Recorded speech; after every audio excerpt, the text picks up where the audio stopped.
This weekend in the RLCS was the weekend of comebacks, and maybe not just comebacks in general, but specifically comebacks in Game 6 here on Neo Tokyo. And right now, we are watching Dark POV as his team Espada is playing against R8, and they are on their last life. If they want to stay in the event, they're going to need to find a way to tie this up with 30 to 40 seconds left to go.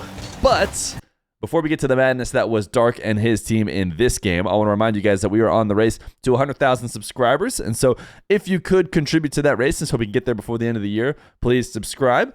And before we get back to Dark's game, we're actually going to go to another game on Neo Tokyo over in South America. And specifically, we are on the POV of Raz Bowl as Complexity play against Ninjas in Pyjamas in yet another quarterfinal. And I wanted to cover this kickoff here because I think it becomes relevant later in this game. This game has so many different layers. This is a kickoff that you guys have probably seen before now, and if you haven't seen it by now, you maybe haven't been watching the RLCS, where two players cheat up. One tries to win the kickoff over to the other, and that player shoots it directly on target. And that went pretty well, but it gets pre-flip saved by Astramic. And I actually want to go to Astramic POV and talk about something that not everybody is willing to do in these kickoff scenarios, which is when you go back to the boost, flip towards the net and be prepared to make a save. Now, Astramic had to make a quick read because he turned back on ball cam and found out that he was getting shot on, but he did it. Him and his team were able to get out of the initial danger. They do end up getting scored on not very long after that, but I want to talk about one more POV on the kickoff because all of this becomes relevant later in this game, which is Diaz. On this double kickoff, Diaz actually goes passive, picks up the 100 boost. For some reason, the replay's bugged, showing it's not there, but obviously it is there. But you can see this huge moment right here. After Raz Bowl tries to follow up and dunk in the initial opportunity, there is a massive open net. And if Diaz maybe instead of playing it passive and went to the back corner, maybe stayed a bit more aggressive and cheated up, might have had an opportunity to score here. And you could actually argue that he still does. I mean, it's looking pretty open as I keep pausing it right here. It might not be completely fair to Diaz, who's trying to do it in real time.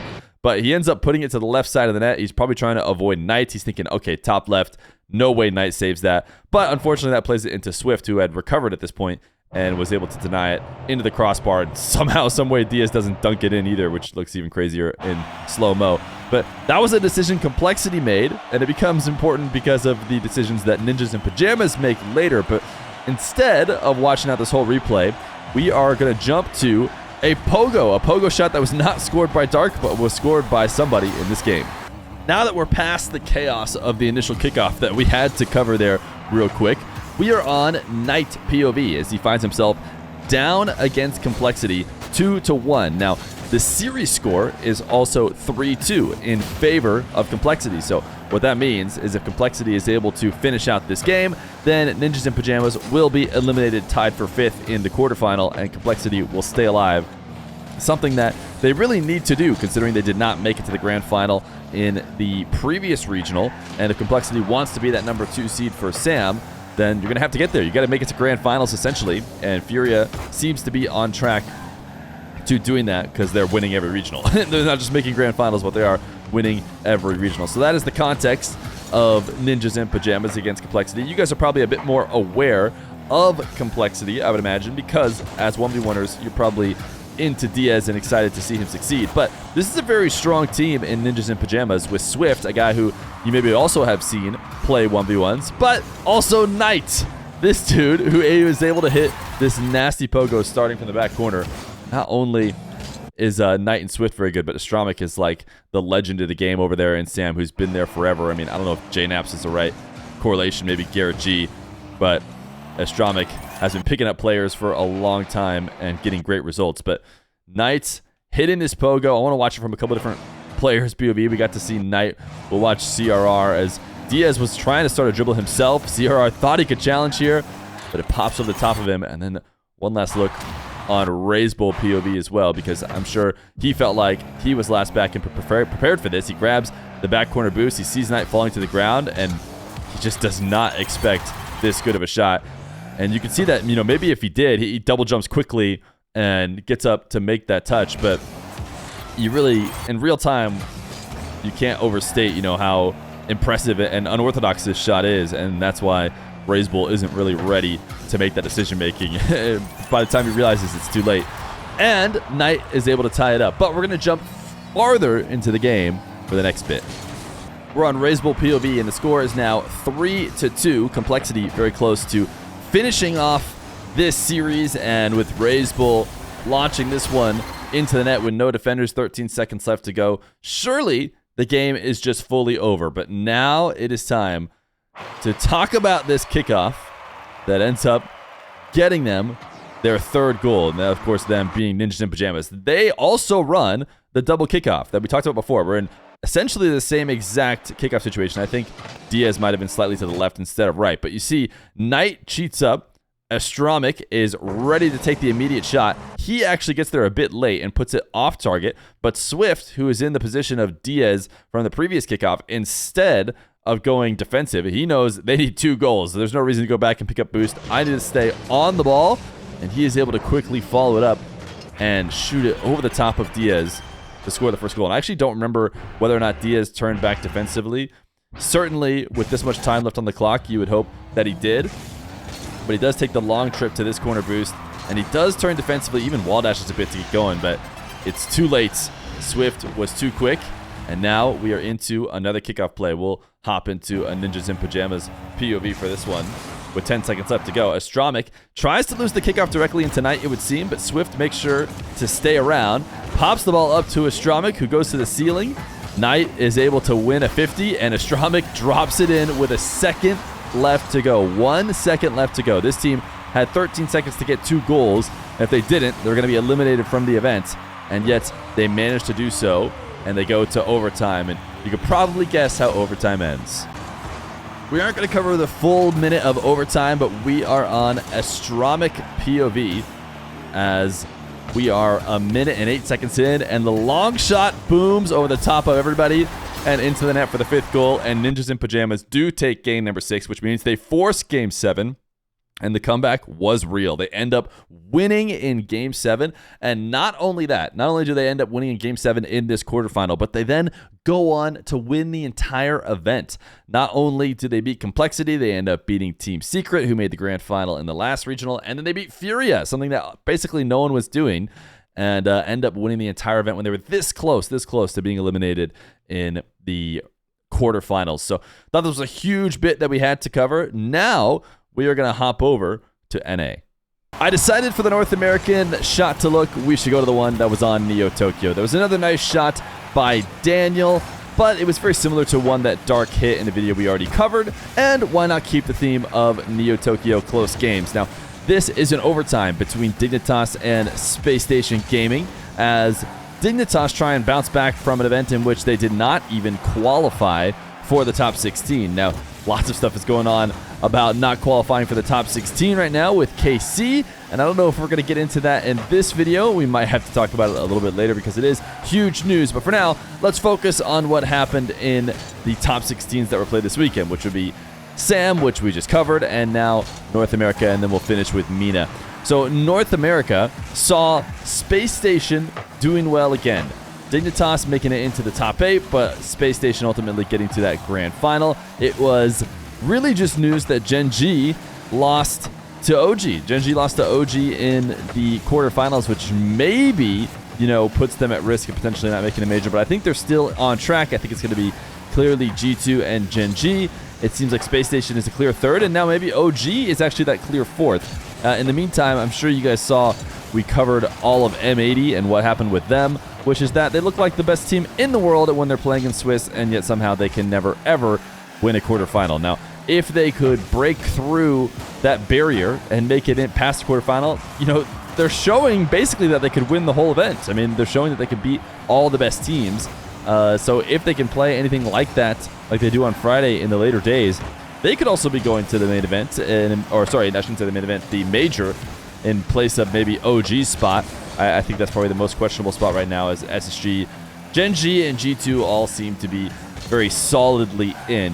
NA was a 2-team region with 2 extra spots previously. Now it seems like it's a 3-team region with maybe 1 extra spot, and OG has the chance to prove that it should be them. Now, Dig, they want the spot. They brought Stizzy over, and a nice air dribble reset from the back corner from Arsenal, and then a redirect from Gyro to finish it off will be what wins this game in 4 minutes and 18 seconds of OT. This is, again, a quarterfinal. Game 6, and they ended up going to Game 7. Unfortunately, Space Station takes a timeout and ends up winning this one. But, of course, we need to watch this from Gyro POV now. The guy who was actually able to slot it. And then we'll go from some defense POVs looking at Hoxer, who I think is the first challenge on Arsenal in the air, as he does his best to try and stop his air dribble with the reset pop, goes right over the top of him. Then we got LJ, who is that second defender behind Hoxer. It seems like there's some communication letting Hoxer know to go. Gyro gets over the top of him, and sure, we'll watch Chicago too as he gets to just see this nasty redirect from Gyro.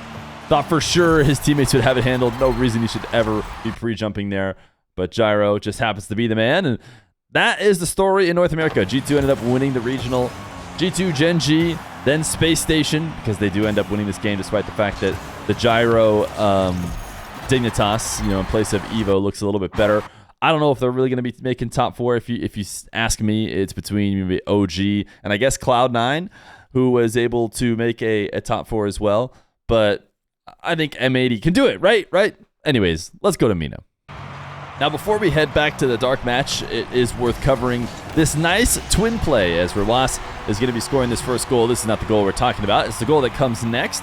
But the Falcons were able to win 5 out of 5 regionals so far. They have one last qualifier, and they might go 6 of 6. By all means, it seems like they should, something that I did not think would be happening since the original Falcons went 9 for 9. There's less regionals now, but it seems like they're still going to sweep, and I'm not even sure I would have predicted that even when there was only 6. But that just goes to show how well they've consolidated everybody. But look at this passing play from Raz and Killiers against Vision. This is, again, in a quarterfinal. Seems like all the nasty shots were happening there.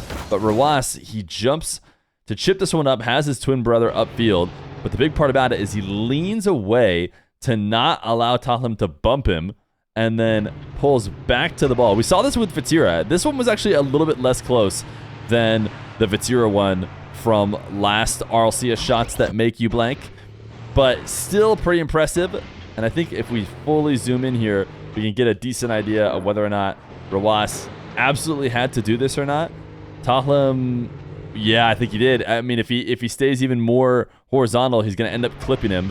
He did just barely have to dodge him, which he does, and then Twiz and Zeznix both trying to jump, but Killiers gets the finish because Killiers is that guy when it comes to finishing. Let's go ahead and watch him from 100% speed just to get both twin perspectives. But it is also Twisted Minds, I should point out, that have made a clear run for second. Anything and Nupo's squad, as well as Team Rock, where maybe teams people were thinking about, or Team Rock is really just us. Team Rock has not really shown that they can get grand finals just yet. But, Bravado and a couple other squads, maybe people were thinking about maybe taking that second spot. It looks like it's fairly clearly Falcons and Twisted Minds. So that being said, Dark's team made it into a top 8. And while I don't think Dark's team is going to be making the major, they did have a pretty exciting comeback, which we will finish the video with. Back to Dark POV and back to the dire situation of being down 3 with 40 seconds left to go and your current life in the playoffs being at risk. And what happens other than, of course, Dark popping off to get the scoring going. A little chip up to the ceiling, wave dash into the ceiling, shot down to the ground. Let's watch it again at 50% speed. Sorry, let's go 50%. As there is, of course, always a lot going on with Dark. He's able to steal this away from Hatem. Wave dash onto the ceiling, jumps off quickly, slams it down, and Suspect gets just underneath the ball. Hisoka getting a demo on maybe somebody who might be able to stop the next play. And that is the first of 3 goals that they need. So back to Dark POV as we watch out the last 28 seconds of overtime. Hisoka and Ams deserve a ton of credit for what Espada was able to do. Dark maybe seemed like he had an open net there on that first touch, but he backs away, and fortunately Hisoka is able to quickly follow it up and give just as good of an opportunity. So now, 22 seconds and only 1 goal to get. Only 1 goal to get, but the ball in the Espada half, and maybe not seeming like an opportunity to score as Dark pre-flips, and the full team pinch is directly into the net to tie the game with 10 seconds left to go. And this was one of the more ridiculous shots, if not the most ridiculous, that happened all weekend. And unfortunately, it came in a losing effort, despite the fact that Dark and AMS were able to pinch this in. It does go to OT, and they do unfortunately lose here on, once again, Neo Tokyo.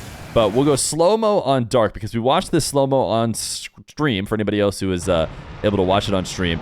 Dark kind of pre-flips out to the ball. I'm not sure he's planning on getting the team pinch. I think he's just really going for the ball. But the person who definitely is thinking team pinch is AMS POV.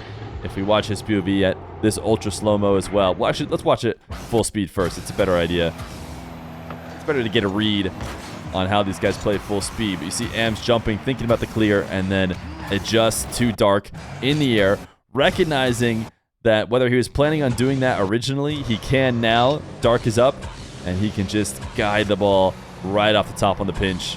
It does bounce before it goes in, so it could have been a little bit sicker, but a pretty nasty shot, and that just seems to happen whenever Dark is in your lobby. But shout out to AMS, who is back in the game after a long time being out of it, and of course Hisoka as well, who were both big parts of Espada's success. Hopefully we'll see some more Dark. We'll see some more Team Rock. I think people are getting really excited about what they're seeing in Mina. But the reality is Ahmad alongside Twisted Minds is, the clear second best team, and the Falcons still seem to be head and shoulders ahead. So we're not really going to go through this overtime here, unfortunately. If you're a Dark fan, the R8 squad does end up winning and eliminating Espada. But it was a sick weekend. Lots of cool shots, and I wanted to give you guys a look at a few different ones from every region. So hopefully you did enjoy, and remember, if you could, we're on that race to 100,000 subscribers, so please subscribe if you enjoyed the video.